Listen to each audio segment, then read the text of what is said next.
সীমান্তরেখা লেখিকা ঝিলিক মল্লিক পর্ব 1829। আকশা দ্বিধান্বিত, বুঝতে পারছে না আসলে কি হচ্ছে ওর সাথে। মেজবাউকে চুমু খেলো, তারপর আবার জানও সম্বোধন করলো। আসলে কি সত্যি নাকি সবটাই ওর ভ্রম? আকশা নিজ হাতে জোরে একটা চিমটি কাটে, ব্যথায় কুকিয়ে ওঠে সঙ্গে সঙ্গে। তার মানে স্বপ্ন নয়, এটা সত্যি। কিন্তু কিভাবে সম্ভব? মেজবা এমন কথা বলছে। আকশার মনে দ্বিধা তখনও কাটাতে না পেরে হঠাৎ কিছু না বলে কয়ে মেজবার কপালে হাত রাখলো। মেজবা হতচকিত হলো। ওর হাত সরিয়ে দিয়ে বিরক্তি স্বরে বলল, কি করছো? চেক করছি আপনার আবার আমার মতো জ্বর হলো কি না। আসলে জ্বরজারি হলেই তো মানুষ আবোল তাবোল বকে, তাই ভাবলাম। চুপ, একদম চুপ। সারাক্ষণ যত সব উল্টোপাল্টা কথাবার্তা, এসব আমার সাথে করবে না। এগুলোকে ব্যাড ম্যানার্স বলে, ওকে? স্বামীর কপালে হাত রাখাও আজকাল ব্যাড ম্যানার্স হয়ে গেছে? বাবা, জানতামই না। আকশা বিড়বিড় করতেই মেজবা ভ্রু কুঁচকে ফেলল। আদেশের সুরে বলল, এখন বিড়বিড় করে টাইম ওয়েস্ট না করে গিয়ে জলদি তৈরি হও। 7:30টার অ্যাপয়েন্টমেন্ট। ডাক্তার জাহাঙ্গীর এমনিতেও 7টার পরে চেম্বারে থাকেন না। তোমার জন্য তাকে রিকোয়েস্ট অবধি করতে হয়েছে আমার। বইয়ের জন্য এটুকু করে অহংকার করার কিছু নেই। অবশ্য আপনার মতো অহংকারী লোকের কাছ থেকে আর কি আশা করা যায়। মেজবাকে হালকা ধাক্কা দিয়ে ওয়ার্ডরোব থেকে পোশাক নিয়ে ওয়াশরুমে চলে গেল আকশা। মেজবা অবশ্য ওর কথার তোয়াক্কা করলো না। এই মেয়ে হরহামেশাই এমন আবোল তাবোল বকে, এর কথাকে এত গুরুত্ব সহকারে নেওয়া মানেই সময় নষ্ট। আর মেজবার কাছে সময়ের গুরুত্ব অনেক। আপাতত ও ড্রেসিং টেবিলের আয়নার সামনে দাঁড়িয়ে চুল সেট করতে ব্যস্ত হলো। এর মধ্যে একবার ওয়াশরুমের দরজার দিকে ফিরে জোরে চেঁচিয়ে ভেতরে আকশাকে উদ্দেশ্য করে প্রশ্ন করলো, আমি আসবো? না, আপনি কেন আসবেন? তুমি অসুস্থ তাই? আমার নিজের কাজ নিজে করে নিতে পারি। ওকে, কোনো হেল্প লাগলে বলো, আই এম হেয়ার। লাগবে না। তীক্ষ্ণ কথাটা শোনা গেল ভেতর থেকে। মেজবার হাত মুঠো হয়ে এলো, তবে কিছু বলল না আর। নিজেকে নিয়ন্ত্রণ করলো। শার্টের বোতাম আটকাতে ব্যস্ত হতেই হঠাৎ ওয়াশরুমের ভেতর থেকে কোকানোর আওয়াজ শুনে হাত থমকে গেল ওর। দ্রুত পা চালিয়ে বদ্ধ দরজার সামনে দাঁড়িয়ে জিজ্ঞাসা করলো, কি হয়েছে আকশা? এই মেয়ে। মেজবা বারবার ডাকলো ওকে, ভেতর থেকে কোনো সাড়া পেল না। প্রথমবার বুক কেঁপে উঠল মেজবার। ও সমানে দরজা ধাক্কা দিতে লাগলো। কিছু সময় পরে ভেতর থেকে দরজা খুলে গেল। আকশা দাঁড়িয়ে আছে দরজার কোণে, চোখ ছলছল করছে ওর। একে তো জ্বর, তার উপর আবার বুকে হাত কেটে ফেলেছে মেয়েটা। মেজবার মেজাজ চরম খারাপ হলো। একটা ধমক দিতে চেয়েও দিল না। আকশা দরজার কোণে শরীর আড়াল করে দাঁড়িয়ে আছে। ব্যাপারটা মাত্রই খেয়াল হলো মেজবার। চোখে মুখে ভীষণ অসহায়ত্ব। মেজবা কিছুটা আন্দাজ করতে পেরে বলল, সাইডে সরো, ভেতরে আসতে দাও। না প্লিজ। আকশার আকুতি মেজবা শুনল না। এক হাতে ওকে টেনে সরিয়ে ওয়াশরুমের ভেতরে প্রবেশ করলো। ওয়াশরুমের লাইট বন্ধ বলে হাফ ছাড়ল আকশা। যাক, অন্তত এদিক থেকে তো বেঁচে গেছে। মেজবার আফসা আলোতেই আকশার কাঁধ আড়াল করে ঢেকে রাখা ওড়নাটা ধীরে ধীরে সরিয়ে দিল। তৎক্ষণাৎ কাঁধ উন্মুক্ত হলো। আকশা শিউরে উঠল না, তবে ঠোঁট চেপে শক্ত হয়ে দাঁড়িয়ে রইল। মেজবা ওর অস্বস্তি বুঝতে পেরে বলল, অন্ধকারে কি আর দেখবো ভাই, এমন হেজিটেট করার কি হয়েছে? নর্মাল হও। তবে আকশা স্বাভাবিক হতে পারল না। শত হোক, এমন পরিস্থিতিতে স্বাভাবিক হওয়া যায় না। এই লোকটা এক অদ্ভুত সম্মোহন। অদ্ভুত কেমন যেন। আকশা এই সম্মোহনে কখনোই পড়তে চায় না। লোকটা ফলগুর বালির ন্যায়। এমন লোকদের সম্মোহনে পড়া অন্যায়। জীবন ধূলিসাৎ হয়ে যাওয়ার আশঙ্কা থাকে। মেজবার হাত ওর কামিজের চেইনের অংশে, চেইনের ওপরে আবার হুক। পিঠ পুরোপুরি নগ্ন। আকশার মনে হচ্ছে মেজবা বুঝি ওর পিঠের দিকেই একধানে তাকিয়ে আছে। সামনে দাঁড়িয়ে থেকেও এমন একটা ধারণা মস্তিষ্কে আসতেই আকশা চট করে পিছু ফিরে তাকালো। রুক্ষ দৃষ্টি ওর। মেজবা ওর নড়াচড়ায় ওর মুখের দিকে তাকিয়ে রূঢ় স্বরে বলল, কি হলো, নড়াচড়া করছো কেন? একটা কাজও ঠিকমতো করতে দেবে না? বাধা দিতেই হবে তোমার? আপনি করছেন না ঠিকমতো কাজ? ঠিকমতো করছি না মানে? আমার সাথে কথাবার্তা ক্লিয়ারলি বলবে। এমন ম্যানতা টাইপ কথা পছন্দ নয়। মেজবার এতক্ষণের ভেতরে জড়ো হওয়া মেজাজ এবার কিঞ্চিত উপচে পড়ল। আকশা তবু গায়ে মাখল না। আপাতত ওর নিজেরও মেজাজ খারাপ। ও তীক্ষ্ণ কণ্ঠে সরাসরি প্রশ্ন করে বসল, আপনি আমার পিঠ দেখছেন কেন? মানে? মেজবা যেন বুঝতে পারেনি, এমনভাবে ভ্রু কুঁচকে পাল্টা প্রশ্ন করল, সোজা কথা বোঝেন না, আমার পিঠের দিকে তাকিয়ে আছেন কেন? আশ্চর্য মেয়ে মানুষ তো, আমি তোমার পিঠ দেখতে যাব কেন? হ্যাঁ দেখছেন, শতভাগ নিশ্চিত আমি। মেজবা একটা দীর্ঘশ্বাস ছেড়ে বলল, তোমার পিঠে দেখার মতো কি আছে ভাই, যে আমি তোমার পিঠ দেখতে যাব? সে আপনি জানেন। কথাটা বলতেই হঠাৎ পেছন থেকে ওর কোমর টেনে পিঠ বুকের সাথে মিশিয়ে নিয়ে বলল, হ্যাঁ আমার তো জানা উচিত। তোমার কথাবার্তায় বোঝা যাচ্ছে তুমি চাচ্ছ আমি যেন তোমার পিঠ নিয়ে কমপ্লিমেন্ট দিই, রাইট? আকশা চমকে উঠল, আতঙ্কিত কণ্ঠে বলল, না আমি চাইছি না, আমি শুধু বললাম। কি বললে? তোমার পিঠ কেমন সেটা আমি জানি কি না তাই? না, আমি আসলে। আচমকা একটা কাণ্ড ঘটল। পিঠে শীতল অধর স্পর্শ পেতেই কেঁপে উঠল আকশা। অস্বস্তিতে কাদা হলো। জড়ো গলায় বলল, ছাড়ুন মেজবা, কি করছেন? ওয়াশরুমের ভেতরে কেউ এসব করে? পারফেক্ট প্লেস তোমার পিঠের কমপ্লিমেন্ট দেওয়ার জন্য। আকশা ঠোঁটে ঠোঁট চেপে রাখে। মেজবা এবার রসিকতার স্বরে বলতে থাকে, পিঠের কমপ্লিমেন্ট চাইছিলে তাই না? ওকে দিচ্ছি। তোমার পিঠে হাড়গোড় ছাড়া আর কিছু নেই। খাওয়া দাওয়া ঠিকমতো করো, না হলে সারা জীবন আনফর্চুনেটলি এই হাড়েই কিস করে যেতে হবে। Bloody civilian. মেজবা ওকে ছেড়ে দিল। কামিজের চেইন আর হুক লাগিয়ে দিয়ে বের হয়ে আসলো ওয়াশরুম থেকে। আকশা এখনো থ হয়ে দাঁড়িয়ে আছে। এই লোক এমনভাবে মানুষকে কটাক্ষ করতে পারে? প্রতিবার বোবা বনে যায় আকশা। ডাক্তার কিছু টেস্ট দিয়েছেন, আগামীকাল এসে আবার টেস্টগুলো করাতে হবে। চেম্বার থেকে বের হয়ে রোডের পাশে পার্ক করে রাখা গাড়ির নিকটে এসে দাঁড়িয়েছে মেজবা। আকশার পাশে দাঁড়িয়ে আছে। শরীর এখন মোটামুটি সুস্থ ওর। ক্লান্তিবোধটা হালকা রয়েছে। মেজবা গাড়ির চাবিটা বের করেছে সবে। ঠিক তখন পাশ থেকে একটা মোটরসাইকেল দ্রুত গতিতে ভোঁ করে চলে গেল। আকশাকে পাশ কাটিয়েই গেল। এমন ঘটনার জন্য প্রস্তুত ছিল না ও। ধাক্কা খেলো মোটরসাইকেলের সাথে। মেজবা সঙ্গে সঙ্গে পেছন থেকে চেঁচিয়ে উঠল, এই হারামির বাচ্চা, চোখে দেখিস না? বাইক থামা, তুই মাটির সাথে গেড়ে রেখে দেব। মেজবা প্লিজ থামুন। থামবো মানে? দেখলে না কি করলো? করেছে তো কি হয়েছে? মানুষ ভুল করতেই পারে, তাই বলে আপনি এত রুড হচ্ছেন কেন? সব সময় কেন আপনি এত রুড হন? মেজবা আকশার হাতের বাহু দুই হাতে চেপে ধরে রেখে দাঁতে দাঁত পিষে বলল, যার জন্য করি চড়ি সেই বলে চোর। রুড হয় কার জন্য? তোমার জন্য।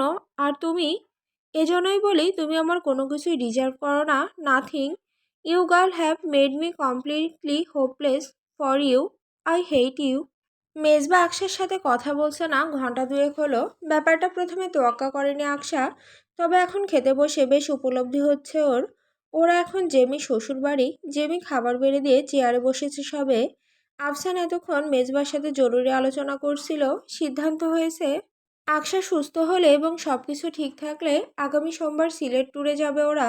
সিলেটের বেশ কিছু স্থানে ভ্রমণ করবে। ওরা যাবে বোটে। আকশার সুস্থতা নিশ্চিত হলেই বোটের টিকিট কাটবে। ওদের কথাবার্তা সব শুনলো আকশা। খাওয়ার আগে শেষ হতেই উঠে গেল ও। জেমি তখন রান্নাঘরে। আকশা ওর কাছে গেল। জেমি থালা বাসন সব পরিষ্কার করছিল সিঙ্কে।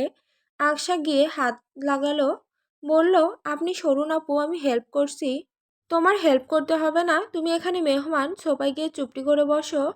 আমি আপনার এখানে থাকি। জেমি কাজ বন্ধ রেখে এক পলক ওকে দেখল। তারপর বরাবর স্বভাবত গম্ভীর মুখে বিরল এক মিষ্টি হাসি আকশার জন্য ফুটিয়ে তুলে বলল, ওই যে টুল আছে, ওটা এনে বসো। আকশা ঝটপট টুল এনে জেমির পাশে বসে ওর কাজ দেখতে লাগলো। জেমি হঠাৎ কাজে মনোযোগ রেখে আকশার দিকে না তাকিয়ে ওর উদ্দেশ্যে প্রশ্ন করল, ভাই তোমার সাথে কথাবার্তা বলে না তেমন? আকশা একটু থতমত খেলো। জেমি প্রশ্নটা করে কাজে আবারও ব্যস্ত হয়েছে, যেন খুবই স্বাভাবিক একটা প্রশ্ন করেছে। আকশা স্থির হয়ে মৃদু হেসে জবাব দিল, আপনার ভাই তো খুবই কম কথা বলে আপু। ও আসলে সবার সাথে মিশতে পারে না, একটু ইন্ট্রোভার্ট তো। তবে যার সাথে আবার সহজে মিশে যায় তার সাথে মোটামুটি কথাবার্তা বলে। তুমি ওর স্ত্রী, তোমার উচিত এমন কিছু করা যাতে ও সহজে তোমার সাথে মিশতে পারে। বিয়ের তো কম দিন হলো না তোমাদের। আসলেই জেমি আপু একটু গম্ভীর আর কড়া স্বভাবের হলেও ঠিক কথা বলেন সব সময়, এই কথাটাও ভুল নয়। বিয়ের এতগুলো দিন হলো অথচ মেজবার সাথে এখনো সম্পর্কটা স্বাভাবিক হলো না। এক্ষেত্রে আকশা নিজেকেও দোষ দেয়। আসলে ওদের বোঝাপড়ায় ঘাটতি আছে, যেটা একটা সম্পর্কে থাকা সবচেয়ে জরুরি। জেমি আপুকে ইঙ্গিত করতে চাইছেন, সেটাও বেশ ভালোভাবে বুঝতে পেরেছে আকশা। ও মৃদুস্বরে বলল, আচ্ছা আপু, আমি চেষ্টা করব। কিছুক্ষণ চুপ রইল জেমি। তারপর হঠাৎ কি মনে করে বলল, এক কাজ করতে পারো। কি কাজ? ভাইয়ের জন্য স্পেশাল কিছু করো, এমন কিছু যা ও কখনো এক্সপেক্ট করবে না। উদাহরণস্বরূপ ধরো, ভাইয়া মিষ্টি তেমন পছন্দ করে না, তেমন পছন্দ না করলেও পায়েস ওর বিশেষ পছন্দের খাবার। বড় মামি সবসময় ওর জন্য সুগারবিহীন পায়েস রান্না করেন, আর এই একটা খাবারই ভাই বিনা দ্বিধায় খেয়ে নেয়। তুমি তো কখনো ওর জন্য কোনো কিছু রান্না করনি, তাই না? জি আপু। জেমির সাথে আরও টুকটাক কিছু কথাবার্তা বলল। আগে ওর সাথে এতটা সহজ ছিল না আকশা, বরং সবসময় ধারণা করতো জেমিও কিছুটা মেজবার মতো। দুই ভাই বোন একই রকম স্বভাবের, তবে বর্তমান সময়ে আকশার এই ধারণা কিছুটা হলেও ভেঙেছে। হ্যাঁ, দুই ভাই বোনের মনের বেশ মিল, তবে স্বভাবগত দিক থেকে জেমি গম্ভীর হলেও নরম এবং সহায়তা করে বেশ। তবে মেজবার মতোই মানুষের সাথে মিশতে একটু সময় নেয়। যদিও জেমিকে কখনোই খারাপ লাগেনি আকশার। প্রত্যেকটা জায়গায় এমন কিছু মানুষ থাকে যারা এমন গম্ভীর স্বভাবের হয়ে থাকে। আকশার কাজের মহলেও আছে এমন একজন। আকশা এখন প্রায় সুস্থ। ডাক্তার কিছু অ্যান্টিবায়োটিক, ক্যালসিয়ামের ওষুধ আর আরও কিছু জরুরি ওষুধ লিখে দিয়েছিলেন প্রেসক্রিপশনে। সেই সাপ্লিমেন্টের ওপরেই দিন চলছে আকশার। দুটো দিন কেটে গেছে, পরশু ওরা সিলেট যাবে সেই কথাবার্তাও হয়ে গেছে। আজ আকশার শ্বশুরবাড়িতে একা, কেউ নেই বাসায়। ওর শ্বশুর শাশুড়ি এবং বাকিরা সবাই গ্রামে গিয়েছেন সেখানে থাকা তাদের জমি জমা জরুরি কাজের জন্য। তাহসিন আর রিমও গিয়েছে তাদের সাথে। আকশাকে যাওয়ার জন্য বলেছিল। তার শ্বশুর শাশুড়ি কিন্তু ও এখনো বেশ ক্লান্ত থাকায় না করেছিল বলেই তারা আর জোরাজুরি করেননি। মেজবার আকশাকে বাসায় রেখে গ্রামে গিয়েছেন তারা। তারা যাওয়ার পরপরই মেজবা বেরিয়েছিল কোথাও, বেশ তাড়াহুড়ো করেই বেরিয়েছে। বোধহয় কোনো জরুরি কাজ আছে। আকশাকে এই ব্যাপারে বলেনি কিছু, অবশ্য বলার কথাও নয়। আকশার সাথে গত দুদিন থেকেই খুব একটা কথা বলছে না ও। আকশা সেদে কথা বলার চেষ্টা করেনি, তবে কাজে হয়নি কোনো। শ্বশুরবাড়ির রান্নাঘরেই প্রথমবার একা প্রবেশ করেছে আকশা। ওর শাশুড়ি সব দিকে খেয়াল রাখা মানুষ, বিশেষত ছেলে আর ছেলের বই সুবিধা অসুবিধার দিকে সর্বক্ষণ খেয়াল থাকে তার। এ কারণে 1.5 দিনের জন্য গ্রামে যাওয়ার আগে তিনি এই 1.5 দিনের সকল খাবার রান্না করে ফ্রিজে রেখে গিয়েছেন। আকশাকে বলেছেন শুধু ফ্রিজ থেকে বের করে গরম করে নিলেই হবে। আকশার শাশুড়ির কথায় তৎক্ষণাৎ মাথা নেড়ে সায় জানালেও পরিকল্পনা করে রেখেছে ভিন্ন। আকশা রান্নাঘরে কাজটা সারতে সারতে বার কয়েক সোজাসুজি ড্রয়িং রুমের দেয়াল ঘড়ির দিকে বারবার তাকাতে লাগলো। অস্থির হচ্ছে প্রচণ্ড, যদি মেজবার সময়ের আগে চলে আসে। এদিকে আকশার রান্না সম্পন্ন হতে এখনো কমপক্ষে ঘন্টা দুয়েক লাগবে। রাত 10টা তো বাজবেই। আনাড়ি হাতে রাঁধুনি জীবনেই প্রথমবার কারো জন্য কষ্টক্লেশ করে একা হাতে রাঁধছে। সময় সাপেক্ষ ব্যাপার বটে। তবে আকশার মনের আতঙ্ক ধীরে ধীরে অধৈর্যে পরিণত হলো তখন, যখন রান্নাবান্না সহ সকল কাজ শেষ হওয়ার 1.5 ঘন্টার মধ্যেও মেজবা ফিরল না। লোকটা এত রাত তো করে না, অন্তত আকশাকে একা বাড়িতে রেখে নিশ্চয়ই রাত করে ফিরবে না, এতটুকু বিশ্বাস মেজবার উপরে রেখেছিল আকশা। কিন্তু সেটা এক নিমিষে ধূলিসাৎ হয়ে গেল। সারাদিনের ভালো লাগা চোখের পলকে মন খারাপে বদলে গেল। আকশা খাবারটা ঠান্ডা হওয়ার পরে ফ্রিজে ঢুকিয়ে রেখে ড্রয়িং রুমে গেল। সোফায় বসে টিভি চালু করলো। টিভি দেখলে আগমনী ঘুমটা কাটানো যাবে। অন্তত মেজবার ফেরা পর্যন্ত জেগে থাকতে হবে। আকশা ঘুমে টুলছে, কুশনে হাতের কনুই দাবিয়ে মাথায় হাতটা ঠেকিয়ে রেখেছে। বেশ কয়েকবার ঘুমে ঢুলে পড়তে পড়তে আবার চমকে জেগে উঠেছে। বারবার মনে হচ্ছে এই বুঝি মেজবা এলো, এই বুঝি দরজা খোলার শব্দ হলো। ক্লান্ত চোখে দেয়াল ঘড়িতে সময় দেখলো 12টা বাজতে চলল প্রায়। লোকটার এখনো ফেরার নাম নেই। আকশা আবার ঘুমে কাত হয়ে পড়েছিল প্রায়। হঠাৎ দরজার নব ঘোরানোর শব্দ কানে যেতেই চমকে ধরফর করে উঠে গেল। দাঁড়িয়ে ওড়নাটা টেনে সামনে তাকাতে দেখলো মেজবা বাইরের রাখে জুতা উঠিয়ে রেখে ধীর পায়ে ভেতরে প্রবেশ করছে। আকশা ড্রয়িং রুমের আর একটা আলো জ্বালাতে গিয়েও থমকে গেল। মেজবাকে দেখে অস্বাভাবিক মনে হলো ওর। এগিয়ে গিয়ে সামনে দাঁড়ালো। মেজবা ওকে দেখে শান্ত স্বরে জিজ্ঞাসা করলো, ঘুমাওনি? হুম। মেজবা জবাব শুনে কিছু বলল না, সোফায় এসে বসলো, মাথায় এলে দিল পিছনের দিকে। ভীষণ ক্লান্ত মনে হচ্ছে। আকশা ওর কাছে এসে বলল, এত লেট হলো যে আসতে? তাতে তোমার কি? পাল্টা প্রশ্নটা শান্ত গলায় করেছে মেজবা। আকশা থতমত খেয়ে বলল, অপেক্ষা করছিলাম আপনার জন্য। আমার জন্য? হ্যাঁ। কারণ? আকশার জড়তা বাড়ল। এতক্ষণ অস্থির থাকলেও এবারও প্রচণ্ড রকমের আড়ষ্ট হলো। মিয়ে যাওয়া স্বরে কোনো রকমে বলল, আপনার জন্য পায়েস বানিয়েছিলাম, আপনার পছন্দ তাই না? সুগার ফ্রি বানিয়েছি, নিশ্চিন্তে খেতে পারবেন। মেজবা উঠে বসে, অদ্ভুত দৃষ্টিতে তাকায় আকশার দিকে। আকশার দৃষ্টি স্থির থাকে, চোখাচোখি হয়। মেজবা যেন চরম অবাক হয়েছে, এমনভাবে প্রশ্ন করে, তুমি রান্না করেছো? জি। নিয়ে আসো তো। আকশা অনুমতি পাওয়া মাত্র দ্রুত গেল রান্নাঘরে, ফ্রিজ থেকে পায়েসের বোল বের করে এনে অতি যত্নে বাটিতে তুলল। চামচ নিয়ে পুনরায় ড্রয়িং রুমে গেল। মেজবা তখন টান টান হয়ে বসে আছে। আকশা পায়েসের বাটি এগিয়ে দিল ওর দিকে। মেজবা এক চামচ পায়েস মুখে দিল, এরপর আরেক চামচ, তারপর আরেক। এভাবে কিছু সময়ের ব্যবধানে সবটুকু পায়েস খেয়ে ফেলল। আকশা ভাবতেও পারেনি এমনটা হবে। একটা আন্দাজ করে রেখেছিল যে মেজবা পায়েসটা খাবেই না, আর খেলেও এক চামচের বেশি মুখে তুলবে না। সেখানে পুরো বাটি খালি করে ফেলল। ওকে আরো চমকে দিয়ে মেজবা মুখ তুলে প্রশ্ন করলো, আর আছে? হুম। হ্যাঁ হ্যাঁ আছে, নিয়ে আসছি আমি। ও হন্তদন্ত হয়ে রান্নাঘরে ছুটল। এবার পায়েসের বোলটা এনে টি টেবিলের ওপরে রাখলো, বাটি ভর্তি করে উঠিয়ে দিল। মেজবা আরও এক বাটি পায়েস শেষ করলো। লোকটাকে কখনো মিষ্টি জাতীয় খাবার এভাবে খেতে দেখেনি আকশা। অবাকের চূড়ান্ত পর্যায়ে পৌঁছেছে ও। সেই বিস্ময়ে ঘনিয়ে প্রশ্ন করলো, কেমন লেগেছে? এই প্রশ্নের জবাব তৎক্ষণাৎ দিল না মেজবা। ধীরে সুস্থে পায়েসের বাটিটা সামনে টি টেবিলের ওপর রাখলো। আকশাও সামনেই দাঁড়িয়েছিল। আচমকা ওকে একটানে কোলের উপর বসিয়ে নিল মেজবা। আকশা হতচকিত হলো। আকস্মিক ঘটনা টাল সামলাতে না পেরে মেজবার গলা জড়িয়ে ধরল দুই হাতে। ও এখনো সেই প্রশ্নের জবাবের অপেক্ষায় রয়েছে। এসবের প্রতি কোনো খেয়াল নেই ওর। এই কারণেই দ্বিধাবোধ কাটিয়ে পুনরায় প্রশ্ন করল, কেমন লেগেছে পায়েসটা? আতর্কিত একটা ঘটনা ঘটলো। না, ঠিক ঘটলো না, ঘটানো হলো। একপাক্ষিক ঘটানো। আকশার শরীর কেঁপে উঠল। মেজবার লাই জড়িয়ে ধরে রাখা হাতের বাঁধন আরো তৎপর হলো। চোখ বড় বড় করে তাকিয়ে রইল মেজবার আবেশে বুজে রাখা চোখ দুটোর দিকে। আকশা যেন রোবট হয়ে গেছে, সরার চেষ্টাও করতে পারছে না। মেজবা টানা মিনিট দুয়েক চুষে নিল ঠোঁট দুটো, এরপর ছেড়ে দিয়ে ওর চোখে চোখ রেখে মোহময় গলায় বলল, ভালো লেগেছে। একটিমাত্র বাক্য আকশার জন্য যেন অমৃতবাণী। তবে বাক্যটা যে ঠিক কিসের জন্য প্রযোজ্য সেটা বুঝে ওঠা দায়।